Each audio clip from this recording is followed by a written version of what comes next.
Abra comigo a sua Bíblia. Nós vamos ler 2 salmos em sequência. Salmos 127 e 128, estou na NAA. E hoje, utilizando didaticamente o nome da série, nós vamos falar da primeira lição: família, o modelo de Deus. Salmos 127 e 128.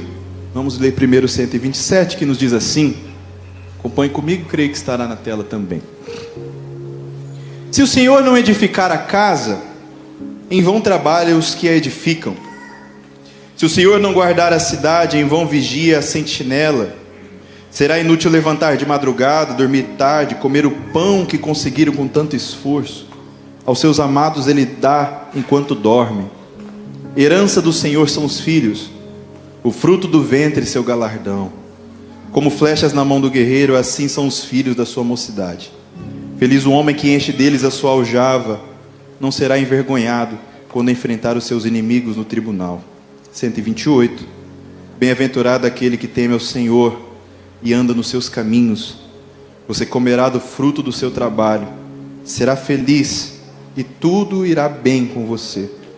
Sua esposa no interior da sua casa será como a videira frutífera.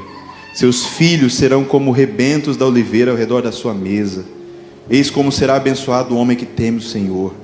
Que o Senhor o abençoe desde Sião, para que você veja a prosperidade de Jerusalém durante os dias de sua vida, e veja os filhos dos seus filhos. Paz sobre Israel. Amém e amém. Pai amado, em nome de Jesus, que eu seja apenas a voz, mas que o teu Espírito seja aquele que fale aos corações, derrubando os muros e barreiras, trazendo restauração e uma mudança clara de visão, que possamos restaurar a visão familiar, o teu modelo, em nossas mentes e corações, em nome de Jesus. Amém e amém. Queridos, eu aprovo ao Espírito Santo inspirar-me em começar por estes salmos. Nós voltaremos neles em outras ministrações, mas estes salmos são chamados de salmos de romagem, ou os cânticos dos degraus, ou os cânticos de romagem. Eram salmos que você vai ver desde o 120 mais ou menos até o 134, seja de cerca de 15 salmos, que os peregrinos, quando iam para Jerusalém, eles costumavam cantar e recitar, realçando verdades do Senhor, realçando princípios do Senhor. E o 127, atribui-se a autoria dele a Salomão. 128, apesar de anônimo, muitos dizem que possivelmente também foi Salomão, porque ele parece ser uma consequência e uma fala muito imediata ao 127, por isso que os dois normalmente eram cantados juntos, inclusive nas romagens, nas andanças até Jerusalém.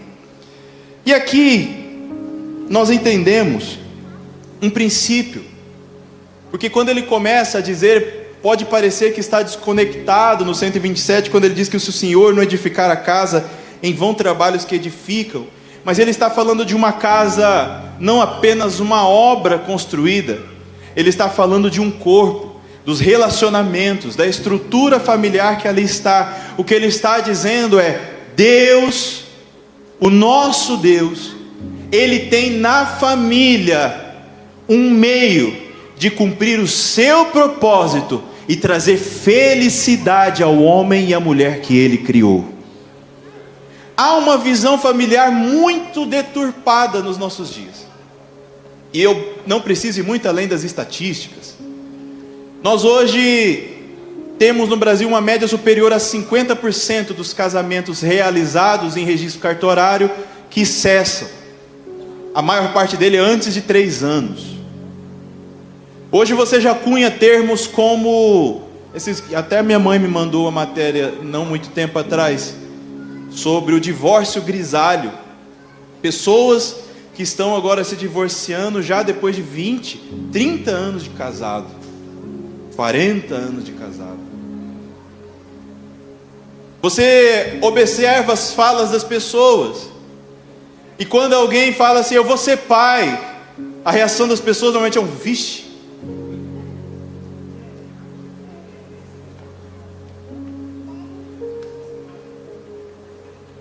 Quando você fala de filhos, as pessoas substituem a imagem do filho por uma imagem de uma pensão alimentícia, e já falo da minha área, inclusive de atuação profissional.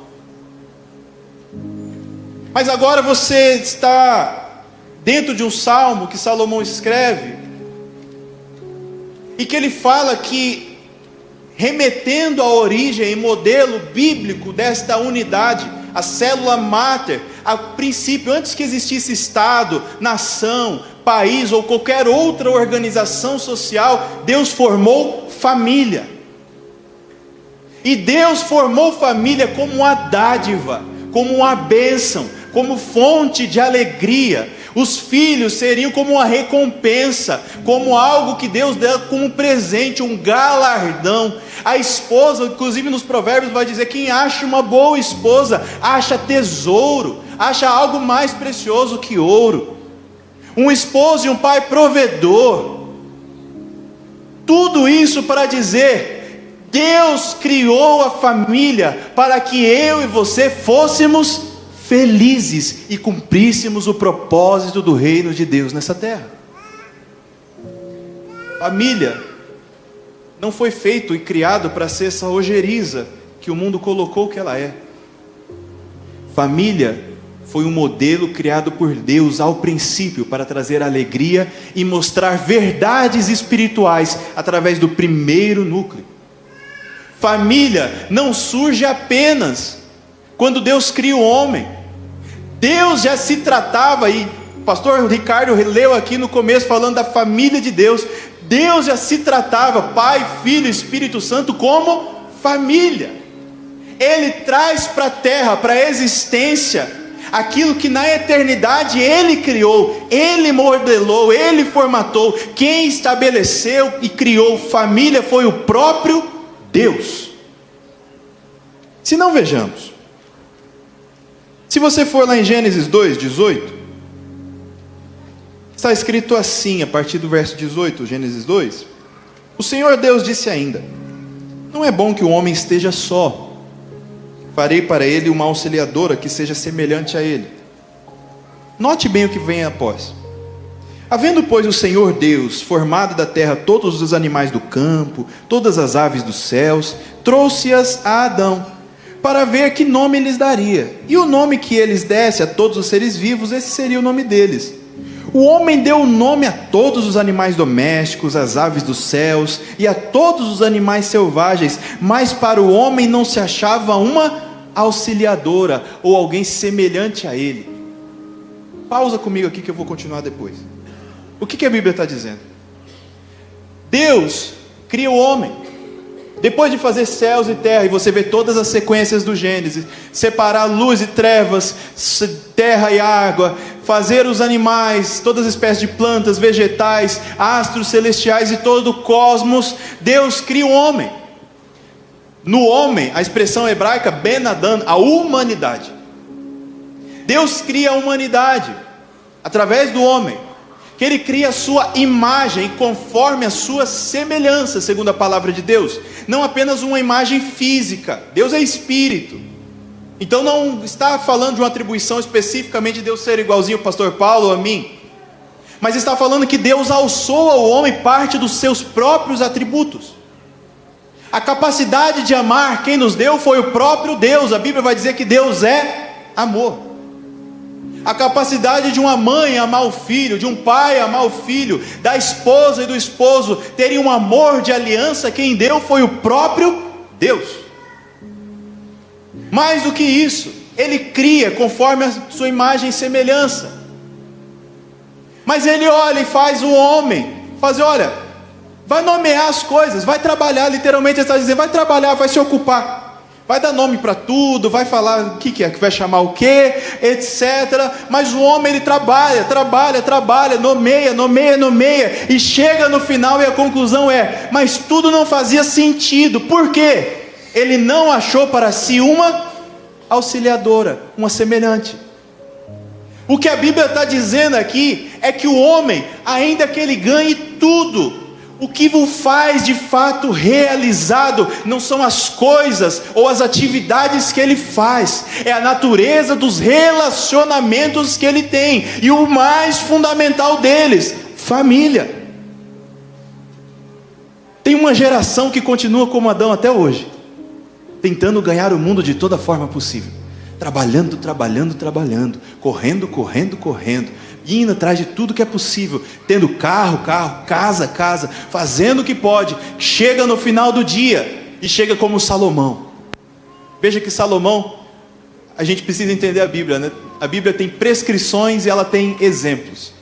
Salomão, quando ele foi usado pelo Espírito Santo, ele deu prescrições bíblicas, como o Salmo 127. Mas Salomão também foi um exemplo, e um mau exemplo. Porque Salomão, quando ele escreve Eclesiastes, ele chega a uma conclusão. Você vai ler principalmente o capítulo 9 de Eclesiastes. E ele vai falar: rapaz, eu tenho dinheiro, todas as mulheres do mundo quase, literalmente 700 concubinas e 300 esposas. Toda a riqueza que os reis até vêm ver, eu consegui edificar o templo de Jerusalém. Eu tenho tudo que alguém humanamente possa querer de riqueza e de suntuosidade dessa terra. Eu só não tenho mais alegria em viver. A vida é essa, diz Salomão: comer, beber e morrer. Literalmente é o que ele fala no capítulo 9 de Eclesiastes. Porque você pode ganhar o mundo inteiro, mas o que faz você ter alegria plena são os relacionamentos. O primeiro, vertical. O segundo, horizontal. Deus à frente como fundamento. Família do meu lado, trazendo alegria e contentamento. Por isso ele continua dizendo, ainda lá em Gênesis 2: tirou-lhe, então o Senhor Deus fez cair um pesado sono sobre o homem, e esse adormeceu. Tirou-lhe uma das costelas e fechou o lugar com carne, e da costela que havia tirado do homem, o Senhor Deus formou uma mulher e a levou até ele. O homem disse: esta afinal é osso dos meus ossos e carne da minha carne, será chamada varoa, porque do varão foi tirada. Por isso o homem deixa pai e mãe e se une à sua mulher, tornando-se os dois uma só carne. Por isso o quê? Porque Deus enxergou que você não poderia ser feliz de outro jeito. É que Deus entendeu que nós precisávamos de uma célula chamada família. Pastor, eu estou quase para ter filho, então estou quase começando a minha família, certo? Não. O dia que dois se unem em aliança diante de Deus no ato chamado casamento, tem aí início a família. E o Salmo 127 e 128, e hoje eu vou ser apenas uma introdução, nós vamos voltar cada um desses pontos mais detalhadamente ao decorrer dessas semanas. Ele vai falar de fases familiares. Se eu tenho Deus como fundamento, o construtor da minha casa e o guardador da minha casa, eu começo pelo casamento. Um casamento que eu em Deus busco saber a pessoa com quem eu vou casar. Eu não olho apenas o contra-cheque ou o olerite dela, eu não olho apenas a cara e a beleza dela, eu olho o propósito, a direção e a vontade de Deus. A partir desse casamento e modelado a vontade de Deus, e posteriormente segundo o propósito de Deus, vem os filhos. Algo que a geração atual, até mesmo na igreja, falaremos mais disso, mas me preocupa a quantidade de pessoas mesmo na igreja que dizem: eu não quero ter filhos. Porque veja, ninguém é obrigado a ter filhos segundo a palavra de Deus, mas ao mesmo tempo a própria palavra de Deus fala que filhos são um galardão, um presente, uma dádiva. E eu vejo uma geração tão ocupada de si mesmo e do eu ser feliz em tudo individualmente é tão importante, que a noção de ter filhos, alguém que você se dedique mais do que a você mesmo, está perdendo a razão de ser para muitos. Mas voltaremos. Mas depois dos filhos, vem uma terceira fase, que é uma dádiva preciosa que ele vai dizer. E, obviamente, cada uma dessas fases segundo o propósito da soberania de Deus, né? Que ele vai dizer: você poderá ainda ver os filhos dos seus filhos. Tem vovô e vovó aqui? Bastante já, né? Ah, é verdade, eu até esqueço que vocês são vovô e vovó. Tem bisavô aí? Olha, pai, levantou até rápido, né, meu irmão? Não, pode falar, meu irmão, não tem problema não. Ser bisa. Portanto, a perfeição de Deus é manifesta, pois a criação da família expressa a preocupação de Deus com duas coisas. Primeiro, a felicidade da humanidade. Deus estabeleceu a família como um núcleo base para a manifestação de um dos seus atributos, que é a alegria, a felicidade. Ser feliz em família. Irmão, fala a verdade.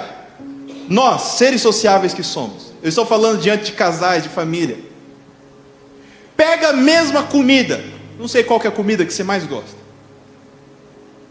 A Carla está sem comer sushi faz 2 anos. A Carla pega um monte de sushi. Come você sozinho em casa. É o mesmo tempero, é a mesma pessoa que fez. Tudo do mesmo jeitinho. Agora junta os seus em volta da mesa e coloca a mesma comida. Não é outro tempero, não é outro gosto. Mas pastor, não mudou nem um pouquinho do sal, é a mesma pessoa, não mudou um pouquinho de nada. Mas mudou a alegria, o contentamento de estar em família. Quando ele fala dos seus filhos ao redor da sua mesa, ele não está falando apenas de uma prescrição, ele está falando de uma bênção, uma constatação. Você ter teus filhos tão aliançados com você, que não importa a idade deles, eles são capazes de sentar com você ao redor da sua mesa. E o segundo, com o cumprimento do seu propósito. Se o primeiro elemento da família é Deus querendo nos trazer alegria e um ambiente de proteção, o segundo é Deus cumprindo o seu propósito, porque Ele revela verdades espirituais através de noções que nós só temos a partir dos conceitos de família, e nós chegaremos lá. Assim, Deus criou um modelo. Esse modelo de Deus, ele é perfeito, eterno, imutável e fundado em aliança. Nosso Deus é um Deus de aliança, e Ele estabeleceu uma família firmada em aliança. Pastor, o que é a diferença de falar de aliança e simplesmente de sentimentos? Irmão, tem alguém até que pode quebrar minha lógica. Eu estou com uma neném pequena. Ontem ela acordou, eram umas 1h30 da manhã. A Adriana estava daquele jeito que ela nem escutou direito. Eu falei, misericórdia, né? Eu fui lá. Coitado, já tinha dormido pouco. Tá lá 1h30 da manhã. Ontem até foi rápido, só fiquei uns 40 minutos lá com ela para dormir de novo. Ligeiro. E aí alguém olhar e vai dizer assim, pastor, que dias felizes, não é? Ô saudade que eu tinha. Não, saudade você tem agora, irmão. Fala a verdade. Porque cresceram, porque o João já está desse tamanhão. E aí você tem a saudade dele pequenininho, não do momento. Aliança é construir uma edificação formada de momentos bons e ruins, mas cujo resultado final é perfeito. Aliança é eu saber que as minhas filhas vão tirar algumas noites de sono de mim, mas crescer com as minhas filhas é o meu maior sonho. Aliança é saber que vai ter dias que, porque eu sou criado de uma outra origem e a minha esposa em uma outra casa, nós vamos conflitar em algumas ideias, em algumas opiniões, em algumas direções familiares, e é por isso que Deus estabeleceu uma estrutura que nós vamos falar dentro da família. Mas passados esses dias, o que eu vou ter com a minha esposa, ninguém neste mundo vai ter nos relacionamentos curtos, derradeiros e abusivos que a humanidade se acostumou. Porque a aliança, ela forma uma edificação, ela não está preocupada com um momento, ela está preocupada com uma história. Tem gente que olha depois, esses dias, a Adriana me mandou um vídeo de um casalzinho sentado na praça, que um fotógrafo foi e achou ele muito bonitinho, começou a tirar uma sequência de fotos, e ele se declarando, ele até chorou, se emocionando, se declarando para a esposa, e eu vi os comentários rapidamente.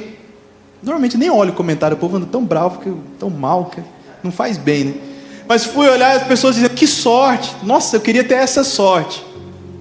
E as pessoas ainda acham que construir e edificar uma família em aliança tem a ver com sorte ou com azar, e não com uma dedicação de romper consigo mesmo, de diminuir-se todos os dias, de ser servo da família todos os momentos, para que essa edificação, tijolo a tijolo, vá sendo construída. Irmão, tem gente divorciando porque um queria que o outro fosse para a academia e o outro não foi.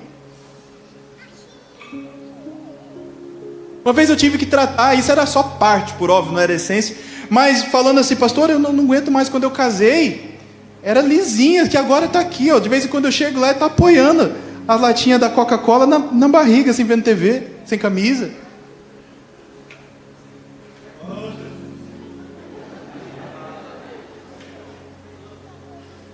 Ué, aliança não é sobre a sua expectativa, muitas vezes firmada por princípios mundanos, de uma alegria individual. A aliança é a expectativa de Deus, que você cumpra e viva o modelo de família que Ele estabeleceu. Porque se eu for achar que o mundo tem que funcionar do jeito que eu acho ideal e perfeito, é impossível ter aliança familiar, porque você também não é ideal e perfeito, nem ideal e perfeita. Por isso, o modelo de Deus, ele é imutável. Ainda que a própria Bíblia mostre distorções, nós sempre devemos ir para o modelo original, que foi o modelo que o próprio Cristo reforçou. Marcos 10, 2-9, diz assim, eu tenho que ser rápido hoje, meu Deus. E aproximando-se alguns fariseus, o puseram à prova, perguntando: é lícito ao marido repudiar a sua mulher? Jesus respondeu: o que foi que Moisés ordenou a vocês? Eles disseram: Moisés permitiu escrever uma carta de divórcio e repudiar. Mas Jesus lhes disse: foi por causa da dureza do coração de vocês que Moisés deixou escrito esse mandamento. Porém, e aqui ele volta ao modelo, à origem, ao princípio. Desde o princípio da criação, Deus os fez homem e mulher. Por isso o homem deixará o seu pai e sua mãe, se unirá à sua mulher, tornando-se os dois uma só carne. De modo que já não são mais dois, porém uma só carne. Portanto, que ninguém separe o que Deus ajuntou. Quando Jesus foi perguntado sobre o modelo que está lá em Deuteronômio 24, a carta de repúdio ou de divórcio, Jesus, ele olha e fala assim: Moisés escreveu, permitiu, né? Mas foi por causa da dureza de coração de vocês. Porque o modelo de Deus, o que estava ao princípio, não era esse. O modelo de Deus é que fosse um homem, uma mulher, unidos em uma só carne, criando essa gênese chamada família. O próprio Salomão, lá em Provérbios 5,18, ele diz, falando da mulher da sua mocidade: seja bendito o teu manancial, alegre-se com a mulher da sua mocidade. Salomão, quando ele escrevia, inspirado pelo Espírito Santo, ele escrevia o modelo de Deus: alegre com a sua mulher da sua mocidade, uma só. Mas quando ele ia viver, ele não conseguia viver aquilo que ele escrevia. Aí ele teve quantas? 1000, né? Portanto, a família se origina com o casamento, é ampliada com os filhos, segundo a vontade de Deus. E não é maldição não ter filhos, mas Deus tem prazer em dar filhos. Nós a gente precisa entender, e voltaremos a esse tema. E é abençoada com a oportunidade de ver os filhos dos seus filhos. Essas 3 fases familiares são narradas no Salmo 127 e 128 que nós lemos. Esse passo inicial, portanto, da constituição dessa grande obra chamada família, se dá através do casamento, que em linhas gerais nós dizemos: o modelo de Deus para o casamento é uma união heterossexual, monogâmica e monossomática. Pastor, o que é isso? Principalmente a última. Heterossexual porque Deus criou no Gênesis e Jesus reproduziu um homem e uma mulher, porque Deus os fez justamente tratando da diversidade de gênero para criar esse modelo perfeito. Tem coisa que a mãe vai abraçar e falar: ô filhinho, vem aqui, eu sei que doeu, né? Mas ao mesmo tempo tem que ter um pai que vai dizer: vai moleque, você consegue, vai, levanta e anda. A diferença de gênero forma uma construção perfeita de caráter. Por isso que quando vai estabelecer a estrutura familiar, dá direção familiar ao esposo e a auxiliadora à esposa. E isso não é machismo e feminismo, porque nos modelos de Deus esses conceitos não cabem. Tem pessoas que esses dias até estavam xingando o Frei, né? Eu não conheço o Frei. Mas o Frei foi ler justamente essa parte que está lá em Coríntios, falando da mulher como ajudadora. Só que não caiam nessas lorotas, porque nós temos que ter uma cosmovisão cristã, ou seja, uma visão completa de mundo cristã. Para o mundo, se humilhar é ruim, não é? Mas a Bíblia manda que a gente se humilhe diante do Senhor constantemente. Para o mundo, ser servo não é ruim? Mas quando foram falar com Jesus quem era grande no reino de Deus, o que ele respondeu? Quem de vocês for servo, será os maiores no reino de Deus. Por isso que o mundo pega partes separadas e diz, isso aqui é machismo, isso aqui é feminismo, ou qualquer outra linhagem que possa dar. E Deus não trabalha com esses modelos. Porque Deus manda o pastor, por exemplo, que está sobre o corpo, é o principal a ser servo da igreja. Não ordenar, mas pastor, eu conheço um... Não, eu estou falando do modelo de Deus, não o que existe. Entenda isso. Família é a mesma coisa, eu estou falando de modelo de Deus, não o que há. Porque quando falou do marido, falou que ele amava a esposa e deve amar como Cristo amou a igreja. Então, nunca como alguém que se autoexalta, violento. E nós vamos chegar a esse ponto.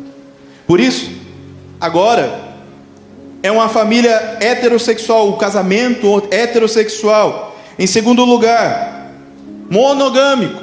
A Bíblia veda toda forma de poliginia, ou seja, um homem com mais mulheres, ou de poliandria, uma mulher com vários homens. Pastor, mas tem uma vizinha na casa, para de dedurar a vizinha, e mais do que isso. Toda forma de poligamia que a Bíblia trouxe, tem gente que vai dizer, não pastor, mas lá em... Primeiro que toda vez que alguém quer defender a poligamia, eu já começo a abrir o olho desse tamanho. Por quê? Você está bem, irmão? Segundo, todos os relacionamentos poligâmicos que a Bíblia trouxe, só trouxe para mostrar o problema que deu. Estão comigo? Vocês lembram de Abraão? O arranca-rabo que foi Agar, Sara e tudo mais? Não, pastor, mas foi só esse caso. Ah, é? Você lembra de Ana, mãe de Samuel? O que a outra fazia? A pobre coitada estava até chorando lá, estava embriagada de tanto chorar. E Salomão, que por causa das múltiplas esposas, ele começou a virar idólatra velho. O homem que pediu sabedoria para Deus, por causa dos múltiplos casamentos, passou na sua velhice a ser idólatra. Então a Bíblia mostra muitas coisas como exemplos do que não fazer, e não como prescrição do que fazer. Por isso, o casamento também heterossexual monogâmico. Pastor, até quando? Até que a morte nos separe. Desse jeito. Nós vamos voltar lá. Mas terceiro, ele é monossomático. Pastor, esse eu não entendi. É o casamento que habilita duas pessoas a tornarem-se uma só carne. É por isso que a Bíblia estabelece uma união completa de indivíduos no casamento, e não antes dele nem fora dele.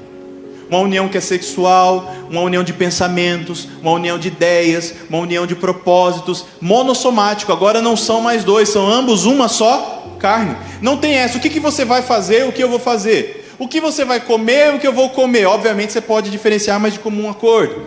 O que você vai... Não. Nós somos uma só carne. Tem que andar junto, irmão. Tem casais, isso é uma realidade atual, que falam assim, não, vamos casar e a gente vai correr atrás de tudo que a gente precisa. A gente tem uma casa grande, um carro bacana, muito dinheiro no banco, e passam-se dias e nem se vê, e anos e junta, mas chega depois de alguns anos e simplesmente chega uma constatação: nem te conheço. Por isso que o casamento é muito mais sobre ser algo que você constrói no Senhor do que algo pronto e acabado que você vai receber. Quem aqui já casou, já com 2 casas, um carro, sempre no banco, pelo menos. Pode ter alguém aqui, né? O Arnaud, acho que sim. Né, Arnaud? Eu casei, irmão, me formando em 2011, pegando meu OAB um mês depois que eu me casei, e saindo atrás de cliente correndo, irmão. Quando tinha, quando não tinha, não tinha. Ia para fora de casa, passei no concurso, precisei ficar alguns meses na casa dos meus pais, mas filho tem que ser como flecha, pode ficar até um tempo para se ajeitar, mas depois, fica embora. Ainda vai ter a lição que eu vou falar do papai e a mamãe, faz uns anos já, eu falei com a irmã. A irmã falou, pastor, já está tudo certinho aqui atrás, ó. Eu vou construir, cada um dos... Tinha 3 filhos. O primeiro casar, eu vou construir aqui, o segundo vai ser aqui, o segundo vai ser aqui. Já está certinho, planejado. A hora que for casando, já vai ficando um cada lado. Eu falei, irmã, lança essa flecha aí, pelo amor de Deus. Vai ter problema. Por isso, monossomático. Toda forma sexual fora ou antes do casamento, a Bíblia trata como pecado. Por causa disso.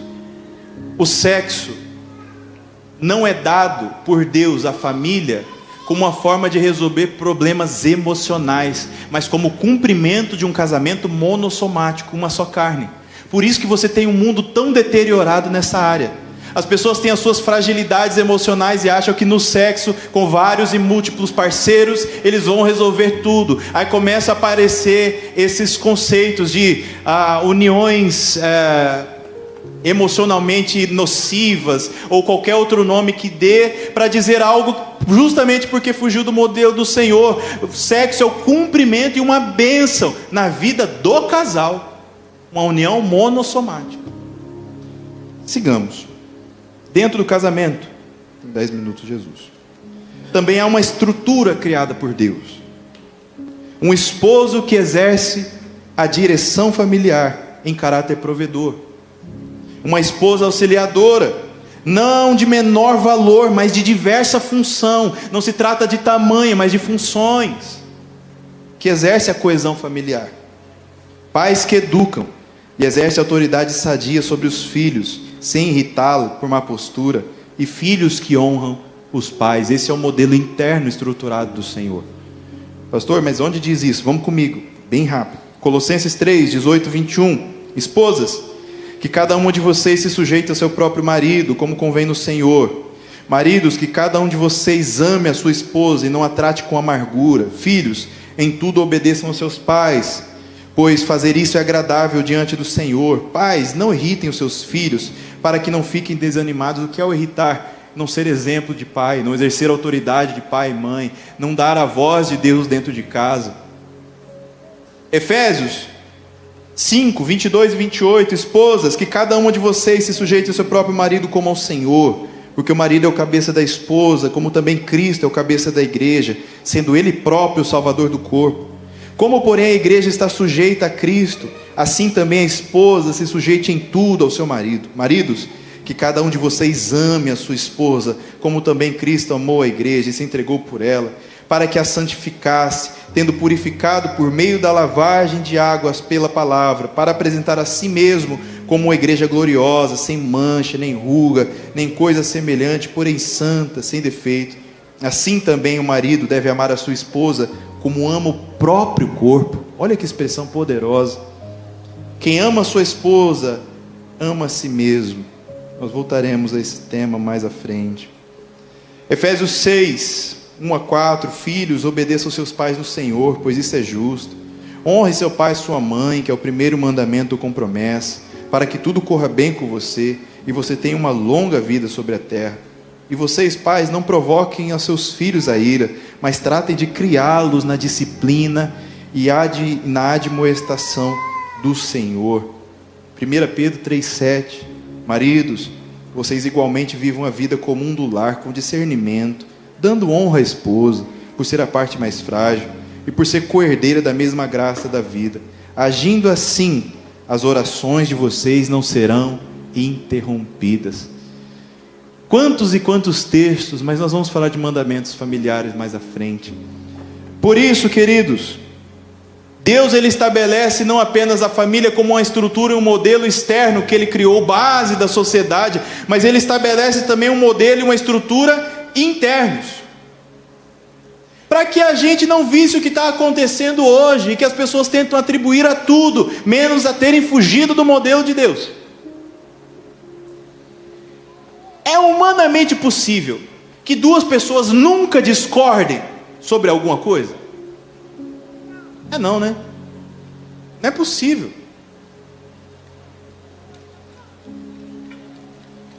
É humanamente possível que todas as direções de criação de filhos sejam idênticas entre duas pessoas que cresceram em contextos diferentes. A Adriana cresceu perto ali do Ministério Público, brincava naquele valetão lá que tem o esgotão. Está viva até hoje pela graça de Deus. Meu pai era bancário, eu cresci a vida inteira mudando de tempo em tempo e com medo de ser sequestrado, porque ele era bancário. Naquela época o povo sequestrava família de gerente, não sei se até hoje continua desse jeito, mas de vez em quando ligava, eu tinha que sair da escola, voltar para casa, então eu virei o famoso guri de casa, mal saía para fora, nunca brinquei, fora os dias que eu vinha aqui para Dourados com meus primos, para fora de casa. Aí a hora que vai criar duas crianças, duas meninas por enquanto, né? Se Deus mandar mais, mas por enquanto é duas meninas, mas as duas são ativas. Se a gente não estabelecer um modelo estrutural interno, a Adriana vai estar mandando elas para a valeta, e eu vou tentar aprender dentro de casa. Porque a estrutura que eu cresci era uma, e a estrutura que ela cresceu era outra. Quem aqui cresceu em sítio, por exemplo? Sítio, muita gente aqui conheceu. Você já viu matando porco? Irmão, se eu mostrar um porco morrendo para minhas filhas hoje, eu acho que eu traumatizo elas pro resto da vida. A minha avó drasta, casou com meu avô, tia neta, já era diferente, cresceu em sítio, irmão. Eu não sei o que ela fazia. Tinha frango que eu tinha a impressão que ela não precisava nem pegar para o frango morrer. Ela olhava, o frango já destroncava o pescoço assim. Só de olhar, de fazer peio, o frango já morria. Eu falei, não é possível um trem desse. Agora, você está dentro de uma realidade de muitas casas. Quem vai prevalecer?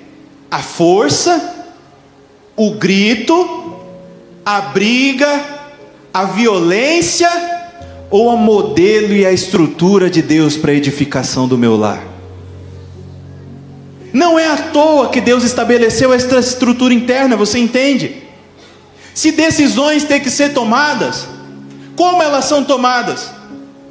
A minha esposa tem todo o poder de me convencer e de falar, olha, observa mais isso, toma atenção com isso, precisa cuidar desse lado. Mas eu, como homem, como pai, como esposo, falo, tá certo, ponderei, considerei, nós vamos seguir essa direção. Pastor, mas a minha esposa trabalha e ela ganha mais do que eu, meu irmão. Amém, que ganhe 10 vezes mais do que você. Você continua sendo provedor e tendo em Deus e no modelo de Deus a direção familiar. Pastor, faltou luz lá em casa, mas a mulher não pagou. E você, varão? De quem é o dever de prover, de cuidar, de manter em pé? Mas e a mãe? A mãe é outra coisa. O ministério da mãe, se dentro da Trindade nós temos um pai provedor, nós temos o filho, tem um ministério que mais se aproxima com o ministério na Trindade do Espírito Santo, é o ministério de mãe. Coesão, unidade e comunhão. Prestam atenção em uma coisa, pode não ser com todo mundo, mas é quase regra. Normalmente, quando alguém perde papai, mamãe, ou vovô e vovó, se perde o homem, ou papai ou vovô, normalmente a família dispersa, perde o ponto de encontro. Mas enquanto está a mamãe ou a vovó, é todo mundo na barrinha dela, não é? Você acha que é coincidência? Modelo de coesão através da vida e do ministério feminino. Mas não, pastor, lá em casa é eu mesmo que vou ter, eu tenho que resolver tudo. Se eu não resolver, ele não resolve, não. Nós vamos chegar nesse dia. Depois está lá, cheia de dor no estômago, na cabeça, cheia de estresse, não consegue dormir, cheia de outra coisa, porque está carregando um peso que Deus não distribuiu no modelo, por simples e pura vontade. Mas, sigamos. A família é um instrumento de Deus a partir desses modelos. Hoje eu estou só na introdução, tá, irmão? Por isso que eu preciso ser rápido. Além do modelo, a família é instrumento de Deus. Assim, para falar da autoridade de Deus e do seu amor provedor, ele utiliza a figura paterna. Se você for lá em Mateus 7,9, vai dizer: ou quem de vocês, se o filho pedir pão, lhe dará uma pedra, para se lembrar e falar de Deus como provedor. Para falar de um amor incondicional, Deus utiliza o amor materno. Isaías 49,15, o Senhor responde: será que uma mulher pode se esquecer do filho que ainda mama, de maneira que não se compadeça do filho do seu ventre? Mas ainda que esta viesse a se esquecer dele, eu, porém, não me esquecerei de você. Ele vai comparar o amor dele a algo que nós achamos não comparável, o amor de uma mãe. Para falar da natureza da sua graça e do sacrifício, ele fala do peso que é entregar o próprio filho. A gente só consegue entender esse peso, querido, deixa eu dizer a vocês. A gente sabe que é algo grande, mas quando Deus, eu participei do parto das minhas duas pequenas. A hora que aquele trenzinho vem para o teu colo, você sente que o peso é diferente. O seu filho, a sua filha. E João 3,16 diz que Deus amou o mundo de uma tal maneira que Ele deu o seu Filho, para que todo aquele que nele crê não pereça. Então Ele utiliza esse relacionamento para mostrar uma verdade espiritual.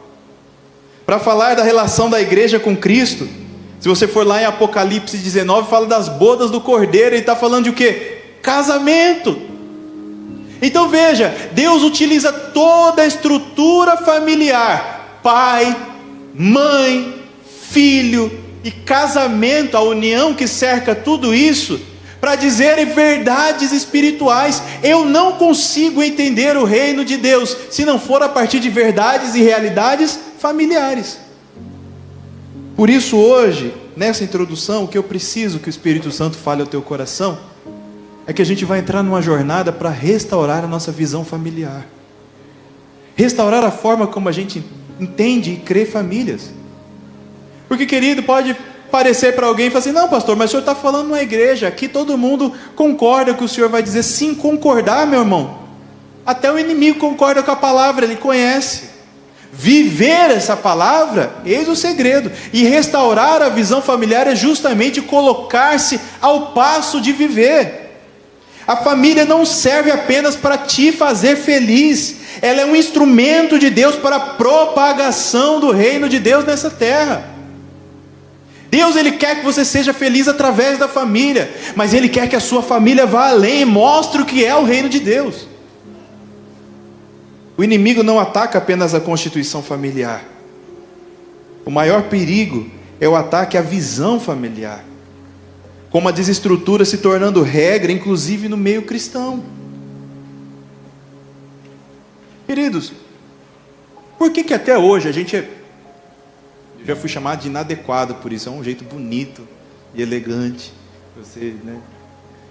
Por que até hoje a gente, para entrar em comunhão, salvo em casos de que o marido não queira, ou enfim, alguns casos específicos, por que a gente exige o casamento e não a simples união estável? Certa feita eu fui chamado de inadequado por um obreiro que dizia assim: mas hoje o casamento é a união estável é a mesma coisa do que o casamento na lei. Você separa, as divisões são iguais, as mesmas coisas, por que não? E a minha pergunta é muito simples: por que você acha que as pessoas não querem casar? E toda vez que eu pergunto, a resposta é: não, pastor, porque não vai ficar sério demais. Mas deixa eu dizer bem baixinho, assim do seu ouvido: é sério demais. Casamento é uma aliança. Precisa estar com alguém que queira essa aliança e que viva essa aliança contigo, ainda que construindo e que moldando com o tempo. Por isso que a gente não pode perder essa visão familiar. Querido, deixa eu ser voz do Senhor para você.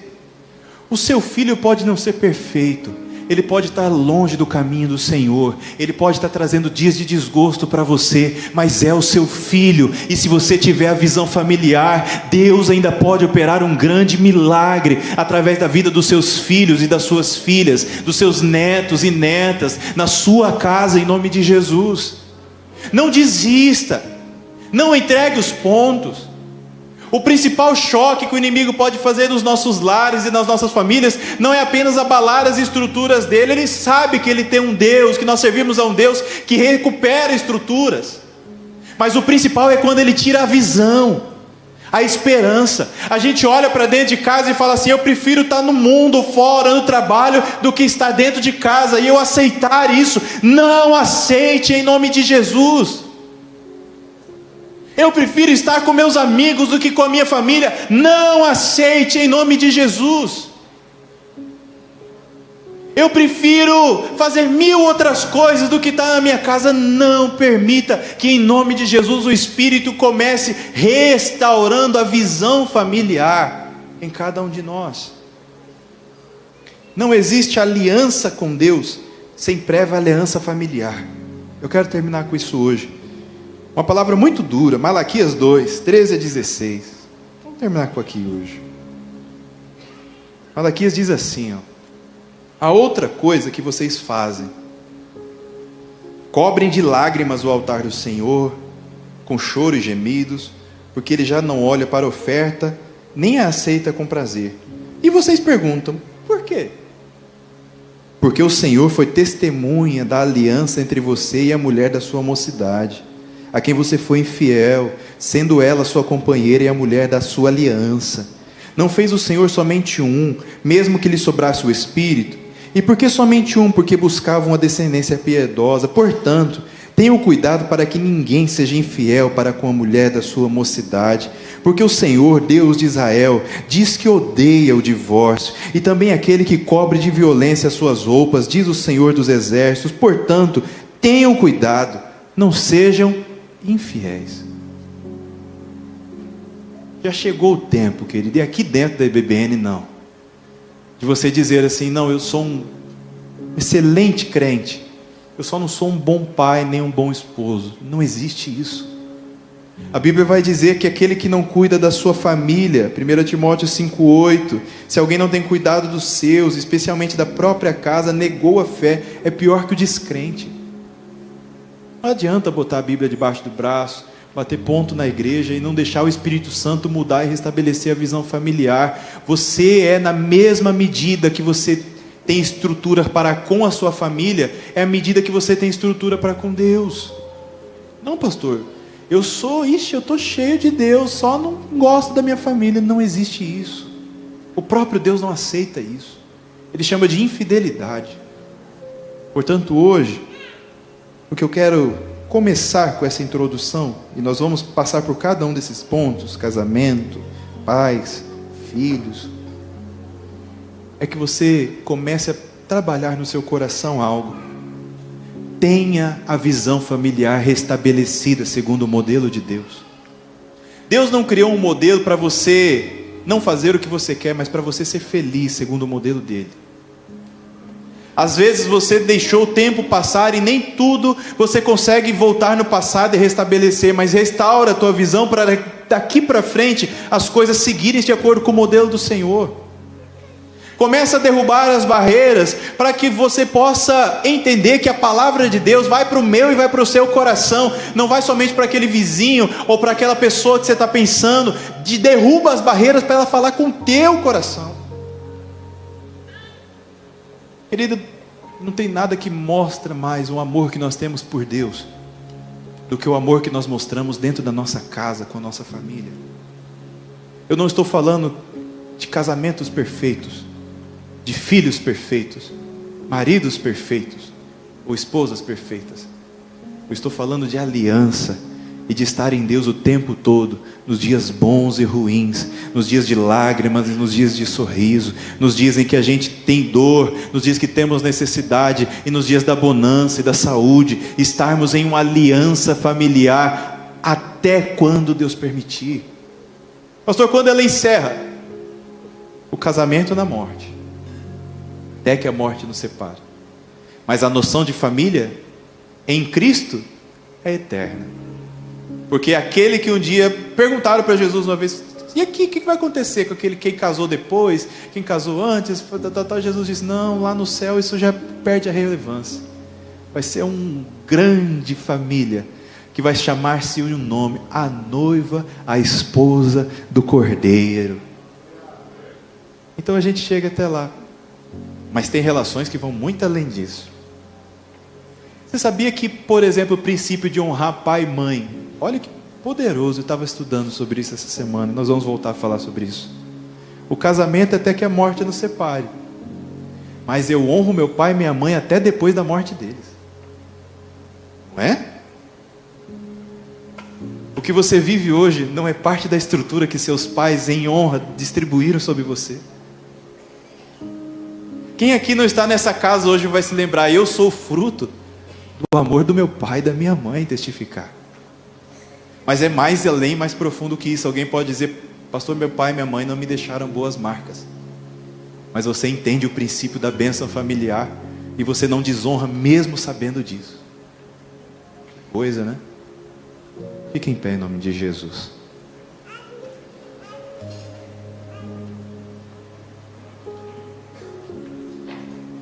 Me perdoem pelos minutinhos. Eu quero contar com vocês nessa jornada. Porque eu creio que Deus tem coisas poderosas para fazer na casa de cada um de nós. Pastor, mas a minha família está muito boa. Dá aquela luxada, aquele último brilhozinho. Pastor, estamos vivendo dias difíceis. Deus tem poder para entrar na sua casa e operar muito mais do que a gente possa imaginar.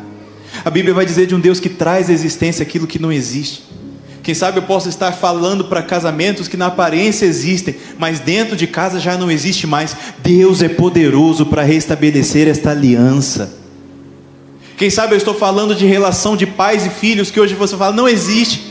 Eu nem falo mais com meu filho, eu nem falo mais com a minha filha. Deus é poderoso para trazer à existência aquilo que não existe mais. Restaure esta visão familiar. Você continua sendo responsável pelos teus filhos, ainda que você não possa mais tomar as decisões por eles, mas você pode continuar intercedendo, porque há um Deus no céu que ouve a oração de um pai, de uma mãe. Pastor, a minha família não é perfeita. Bem-vindo, a minha também não. A minha e a sua família precisam da presença de Deus em um altar dentro de casa, edificado ao Senhor. Por isso nós vamos orar. Hoje eu não vou fazer apelo. Se você quiser vir aqui depois entregar-se, nós teremos outras oportunidades nessa sequência. Mas hoje eu quero que você entenda: família é um presente que Deus te deu. Não desperdice. Restaure a sua visão familiar enquanto há tempo, e você vai ter uma colheita de felicidade como você, quem sabe, jamais imaginou.